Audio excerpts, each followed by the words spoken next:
भाग्य की बात है। शादी विवाह में आदमी का क्या अख्तियार, जिसे ईश्वर ने या उनके नायाबो ब्राह्मणों ने तय कर दी, उससे हो गई। बाबू भरत दास ने लीला के लिए सुयोग्य वर खोजने में कोई बात उठा नहीं रखी, लेकिन जैसा घर वर चाहते थे वैसा न पा सके। वह लड़की को सुखी देखना चाहते थे, जैसा हर एक पिता का धर्म है, किंतु इसके लिए उनकी समझ में संपत्ति ही सबसे जरूरी चीज थी। चरित्र या शिक्षा का स्थान गौण था। चरित्र तो किसी के माथे पर लिखा नहीं रहता, और शिक्षा का आजकल के जमाने में मूल्य ही क्या। हाँ, संपत्ति के साथ शिक्षा भी हो तो क्या पूछना। ऐसा घर उन्होंने बहुत ढूंढा पर न मिला। ऐसे घर हैं ही कितने जहाँ दोनों पदार्थ मिले। 2-4 मिले भी तो अपने बिरादरी के न थे, बिरादरी भी मिली तो जायजा ना मिला, जायजा भी मिला तो शर्तें तय ना हो सकी। इस तरह मजबूर होकर भरत दास को लीला का विवाह लाला संत सरन के लड़के सीता सरन से करना पड़ा। अपने बाप का इकलौता बेटा था, थोड़ी बहुत शिक्षा भी पाई थी, बातचीत सलीके से करता था, मामले मुकदमे समझता था और जरा दिल का रंगीला भी था। सबसे बड़ी बात यह थी कि रूपवान, बलिष्ठ, प्रसन्न मुख, साहसी आदमी था, मगर विचार वही बाबा आदम के जमाने के थे। पुरानी जितनी बातें हैं सब अच्छी, नई जितनी बातें हैं सब खराब। जायदाद के विषय में जमींदार साहब नए नए दफों का व्यवहार करते थे। वहाँ अपना कोई अख्तियार न था, लेकिन सामाजिक प्रथाओं के कट्टर पक्षपाती थे। सीता सरन अपने बाप को जो करते या कहते देखता वही खुद भी कहता और करता था। उसमें खुद सोचने की शक्ति ही न थी। बुद्धि की मंदता बहुधा सामाजिक अनुदारता के रूप में प्रकट होती है। लीला ने जिस दिन घर में पांव रखा उसी दिन उसकी परीक्षा शुरू हुई। वह सभी काम जिनके उसके घर में तारीफ होती थी वहाँ वर्जित थे। उसे बचपन से ताजी हवा पर जान देना सिखाया गया था। यहाँ उसके सामने मुंह खोलना भी पाप था। बचपन से सिखाया गया था रोशनी ही जीवन है। यहाँ रोशनी के दर्शन भी दुर्लभ थे। घर पर अहिंसा, क्षमा और दया ईश्वरीय गुण बताए गए थे। यहाँ इसका नाम लेने की भी स्वाधीनता न थी। संत सरन बड़े तीखे गुस्सैल आदमी थे, नाक पर मक्खी न बैठने देते। धूर्तता और छल कपट से ही उन्होंने जायदाद पैदा की थी और उसी को सफल जीवन का मंत्र समझते थे। उनकी पत्नी उनसे भी 2 अंगुल ऊंची थी। मजाल क्या कि बहू अपनी अंधेरी कोठरी के द्वार पर खड़ी हो जाए या कभी छत पर टहल सके। प्रलय आ जाता, आसमान सिर पर उठा लेती। उन्हें बकने का मर्ज था। दाल में नमक का जरा तेज हो जाना उन्हें दिन भर बकने के लिए काफी बहाना था। मोटी ताजी महिला थी, छींट का घाघरेदार लहंगा पहने, पान दान बगल में रखे गहनों से लदी हुई सारे दिन बरोठे में माचे पर बैठी रहती थी। क्या मजाल कि घर में उनकी इच्छा के विरुद्ध एक पत्ता भी हिल जाए। बहू की नई नई आदतें देख देख जला करती थी। अब काहे को आबरू रहेगी, मुंडेर पर खड़ी होकर झांकती है। मेरी लड़की ऐसी दीदा दिलेर होती तो गला घोंट देती। न जाने इसके देश में कौन लोग बसते हैं। गहने नहीं पहनती, जब देखो नंगी बुच्ची बनी बैठी रहती है। यह भी कोई अच्छे लक्षण हैं? लीला के पीछे सीता सरन पर भी फटकार पड़ती। तुझे भी चांदनी में सोना अच्छा लगता है क्यों? तू भी अपने को मर्द कहेगा? वह मर्द कैसा कि औरत उसके कहने में न रहे। दिन भर घर में घुसा रहता है, मुंह में जबान नहीं है। समझाता क्यों नहीं? सीता सरन कहता, अम्मा जब कोई मेरे समझाने से माने तब तो। मानेगी क्यों नहीं? तू मर्द है कि नहीं? मर्द वह चाहिए कि कड़ी निगाह से देखे तो औरत कांप उठे। तुम तो समझाती ही रहती हो, मेरी उसे क्या परवाह। समझती होगी बुढ़िया 4 दिन में मर जाएगी, तब मैं मालकिन हो ही जाऊंगी। तो मैं भी तो उसकी बातों का जवाब नहीं दे पाता। देखती नहीं हो कितनी दुर्बल हो गई है। वह रंग ही नहीं रहा। उस कोठरी में पड़े पड़े उसकी दशा बिगड़ती जाती है। बेटे के मुंह से ऐसी बातें सुन माता आग हो जाती और सारे दिन जलती। कभी भाग्य को कोसती, कभी समय को। सीता सरन माता के सामने तो ऐसी बातें करता, लेकिन लीला के सामने जाते ही उसकी मति बदल जाती थी। वह वही बातें करता जो लीला को अच्छी लगती। यहाँ तक कि दोनों वृद्धा की हंसी उड़ाते। लीला को इसमें और कोई सुख न था। वह सारे दिन कुड़ती रहती। कभी चूल्हे के सामने न बैठी थी, पर यहाँ पसेरियों आटा थोपना पड़ता, मजदूरों और टहलुओं भी रोटियां पकानी पड़ती। कभी कभी वह चूल्हे के सामने बैठी घंटों रोती। यह बात न थी यह लोग कोई महाराज रसोईया न रख सकते हों, पर घर की पुरानी प्रथा यही थी कि बहू खाना पकाए और उस प्रथा को निभाना जरूरी था। सीता सरन को देखकर लीला का संतप्त हृदय एक क्षण के लिए शांत हो जाता था। गर्मी के दिन थे और संध्या का समय। बाहर हवा चलती, भीतर देह फूंकती थी। लीला कोठरी में बैठी एक किताब देख रही थी कि सीता सरन ने आकर कहा, यहाँ तो बड़ी गर्मी है, बाहर बैठो। तब लीला ने कहा, यह गर्मी उन तानों से अच्छी है जो अभी सुनने पड़ेंगे। सीतासरन ने जवाब दिया, आज अगर बोली तो मैं भी बिगड़ जाऊंगा। तब तो मेरा घर में रहना भी मुश्किल हो जाएगा। बला से अलग ही रहेंगे। मैं तो मर भी जाऊं तो भी अलग न रहूं। वह जो कुछ कहती सुनती है, अपनी समझ से मेरे भले ही के लिए कहती सुनती हैं। उन्हें मुझसे कुछ दुश्मनी थोड़ी ही है। उन्होंने खुद वह सब कष्ट झेले हैं जो वह मुझे झेलवाना चाहती हैं। उनके स्वास्थ्य पर उन कष्टों का जरा भी असर नहीं पड़ा। वह इस 65 वर्ष की उम्र में मुझसे कहीं ठाटी हैं। फिर उन्हें कैसे मालूम हो इन कष्टों से स्वास्थ्य बिगड़ सकता है। सीतासरन ने उसके मुरझाए हुए मुख की ओर करुण नेत्रों से देखकर कहा, तुम्हें इस घर में आकर बहुत दुख सहना पड़ा। ये घर तुम्हारे योग्य न था। तुमने पूर्व जन्म में जरूर कोई पाप किया होगा। लीला ने पति के हाथों से खेलते हुए कहा, यहाँ ना आती तो तुम्हारा प्रेम कैसे पाती। 5 साल गुजर गए। लीला 2 बच्चों की माँ हो गई। एक लड़का था, दूसरी लड़की। लड़के का नाम जानकी सरन रखा गया और लड़की का नाम कामिनी। दोनों बच्चे घर को गुलजार किए रहते थे। लड़की दादा से हिली थी, लड़का दादी से। दोनों शौक और शरीर थे। गाली दे बैठना, मुंह चिढ़ा देना तो उनके लिए मामूली बात थी। दिन भर खाते और आए दिन बीमार पड़े रहते। लीला ने खुद सभी कष्ट सह लिए थे, पर बच्चों में बुरी आदतों का पड़ना उसे बहुत बुरा मालूम होता था, किंतु उसकी कौन सुनता था। बच्चों की माता होकर उसकी अब गणना ही न रही थी। जो कुछ थे बच्चे थे, वह कुछ न थी। उसे किसी बच्चे को डांटने का भी अधिकार न था। सास फाड़ खाती थी। सबसे बड़ी आपत्ति यह थी कि उसका स्वास्थ्य अब और भी खराब हो गया था। प्रसव काल में उसे वह भी अत्याचार सहने पड़े जो अज्ञान, मूर्खता और अंधविश्वास ने सौर की रक्षा के लिए गढ़ रखे थे। उस काल कोठरी में जहाँ हवा का गुजर था, न प्रकाश का, न सफाई का, चारों ओर दुर्गंध और शील और गंदगी भरी हुई थी। उसका कोमल शरीर सूख गया। एक बार जो कसर रह गई थी वह दूसरी बार पूरी हो गई। चेहरा पीला पड़ गया, आंखें धंस गईं। ऐसा मालूम होता बदन में खून ही नहीं रहा, सूरत ही बदल गई। गर्मियों के दिन थे, एक तरफ आम पके, दूसरी तरफ खरबूजे। इन दोनों फलों की ऐसी अच्छी फसल पहले कभी न हुई थी। अब की इनमें इतनी मिठास न जाने कहां से आ गई थी कि कितना ही खाओ मन न भरे। संत सरन के इलाके में आम और खरबूजे के टोकरे भरे चले आते थे। सारा घर खूब उछल उछल खाता था। बाबू साहब पुरानी हड्डी के आदमी थे। सवेरे 1 सैकड़े आमों का नाश्ता करते, फिर पसेरी भर खरबूजे चट कर जाते। मालकिन उनसे पीछे रहने वाली न थी। उन्होंने तो एक वक्त का भोजन ही बंद कर दिया। अनाज सड़ने वाली चीज नहीं, आज नहीं कल खर्च हो जाएगा। आम और खरबूजे तो एक दिन भी नहीं ठहर सकते।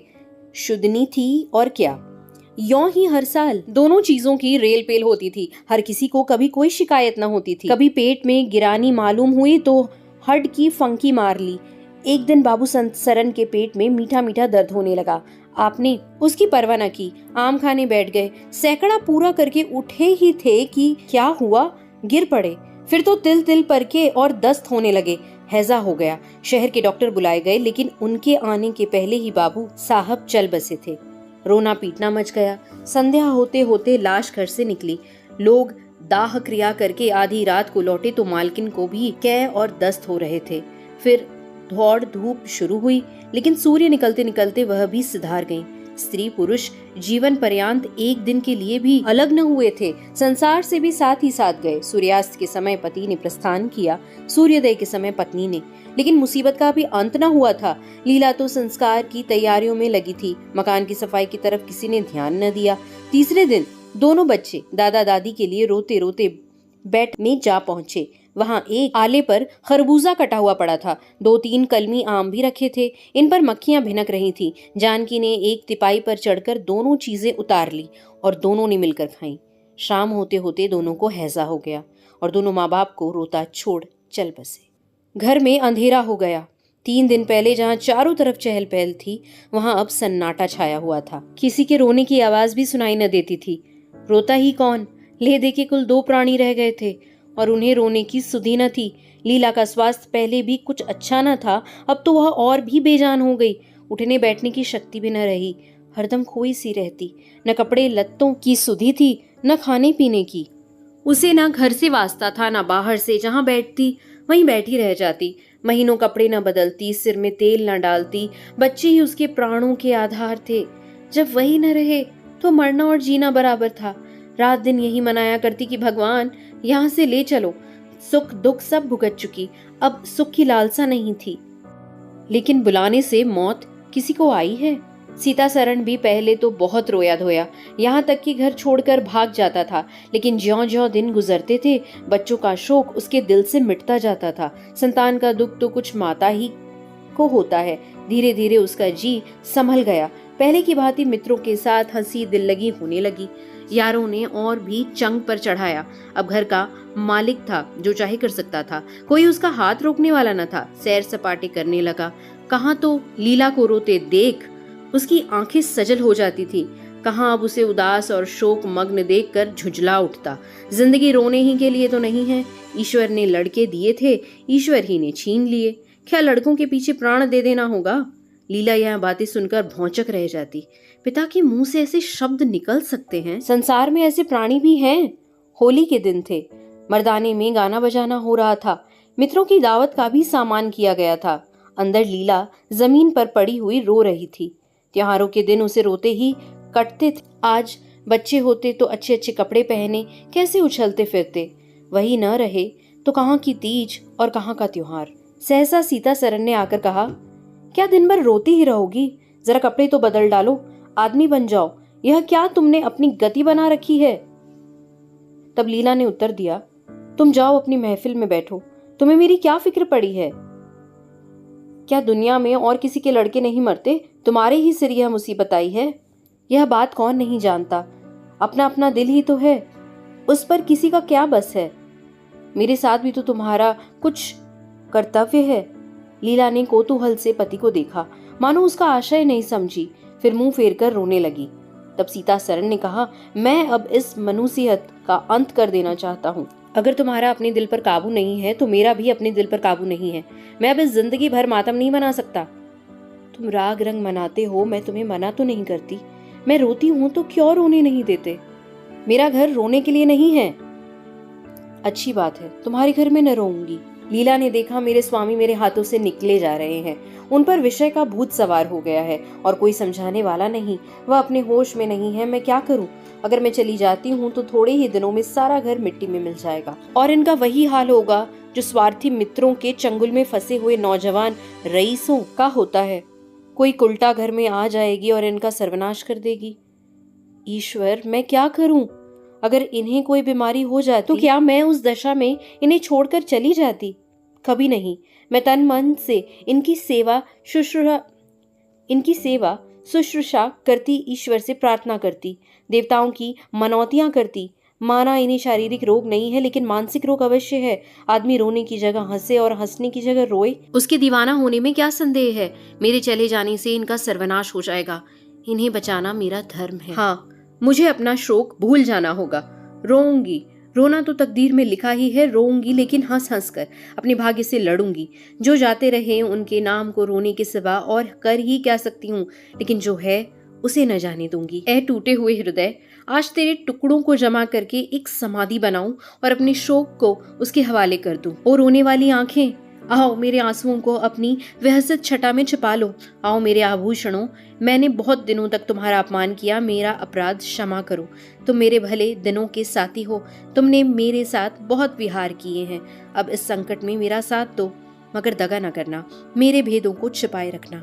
लीला सारी रात बैठी अपने मन से यही बातें करती रही। उधर मर्दानों में धमा चौकड़ी मची हुई थी। सीताशरण नशे में चूर, कभी गाता था, कभी तालियां बजाता था।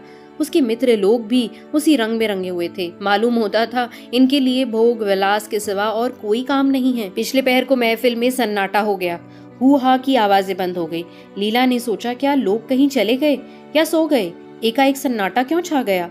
जाकर दहलीज में खड़ी हो गई और बैठक में झांक कर देखा, सारी देह में एक ज्वाला सी दौड़ गई। मित्र लोग विदा हो गए थे। समाजियों का पता न था। केवल एक रमणी मसनद पर लेटी हुई थी और सीतासरण उसके सामने झुका हुआ उससे बहुत धीरे धीरे बातें कर रहा था। दोनों के चेहरे और आंखों से उनके मन के भाव साफ झलक रहे थे। एक की आंखों में अनुराग था, दूसरे की आंखों में कटाक्ष। एक भोला भाला हृदय एक मायाविनी रमणी के हाथों लूटा जाता था। लीला की संपत्ति को उसकी आंखों के सामने एक छलिनी चुराए लिए जाती थी। लीला को ऐसा क्रोध आया कि इसी समय चलकर इस उल्टा को आड़े हाथे लूं, ऐसा दुत्कारूं कि वह भी याद करे, खड़े खड़े निकाल दूं। वह पत्नी भाव जो बहुत दिनों से सो रहा था जाग उठा और उसे विकल करने लगा, पर उसने जब्त किया। वेग से दौड़ती हुई तृष्णाएं अकस्मात न रोकी जा सकती थी। वह उल्टे पांव भीतर लौट आई और मन को शांत करके सोचने लगी। वह रूप रंग में, हाव भाव में, नखे तिल्ले में उस दुष्टा की बराबरी नहीं कर सकती। बिल्कुल चांद का टुकड़ा है। अंग अंग में स्फूर्ति भरी हुई है, मद झलक रहा है। उसकी आंखों में कितनी तृष्णा है, तृष्णा नहीं बल्कि ज्वाला। लीला उसी वक्त आईने के सामने आई। आज कई महीनों के बाद उसने आईने में अपनी सूरत देखी। उसके मुख से एक आह निकल गई। शोक ने उसकी काया पलट कर दी थी। उस रमणी के सामने वह ऐसी लगती थी जैसे गुलाब के सामने जूही का। सीतासरण का खुमार शाम को टूटा। आंखें खुली तो सामने लीला को खड़ी मुस्कुराते देखा। उसकी अनोखी छवि आंखों में समा गई। ऐसे खुश हुए मानो बहुत दिनों के वियोग के बाद उससे भेंट हुई हो। उसे क्या मालूम था कि यह रूप भरने के लिए लीला ने कितने आंसू बहाए हैं। केशों में यह फूल गूंथने के पहले आंखों से कितने मोती पिरोए हैं। उन्होंने एक नवीन प्रेमोत्साह से उठकर उसे गले लगा लिया और मुस्कुराकर बोले, आज तो तुमने बड़े बड़े शस्त्र सजा रखे हैं, कहाँ भागूं? लीला ने अपने हृदय की ओर उंगली दिखाकर कहा, यहाँ बैठो, बहुत भागे फिरते हो, अब तुम्हें बांधक रखूंगी। बाग की बहार का आनंद तो उठा चुके, अब इस अंधेरी कोठरी को भी देख लो। सीतासरण ने लज्जित होकर कहा, उसे अंधेरी कोठरी मत कहो लीला, वह प्रेम का मानसरोवर है। इतने में बाहर किसी मित्र के आने की खबर आई। सीतासरण चलने लगे तो लीला ने उनका हाथ पकड़कर कहा, मैं न जाने दूंगी, अभी आता हूँ। मुझे डर लगता है कि कहीं तुम चले न जाओ। सीतासरण बाहर आए तो मित्र महाशय बोले, आज दिन भर सोते ही रहे क्या? बहुत खुश नजर आते हो। इस वक्त तो वहां चलने की ठहरी थी ना, तुम्हारी राह देख रही है। तब सीतासरण ने कहा, चलने को तो तैयार हूं, लेकिन लीला जाने नहीं देती। मित्र ने कहा, नीरे गावदी ही रहे, आ गए फिर बीवी के पंजे में, फिर किस बिरते पर गरमाए थे। तब सीतासरण ने कहा, लीला ने घर से निकाल दिया था, तब आश्रय ढूंढता फिरता था, अब उसने द्वार खोल दिए और खड़ी बुला रही है। मित्र ने इसका जवाब दिया, अजी यहाँ वह आनंद कहाँ? घर को लाख सजाओ तो क्या बाग हो जाएगा?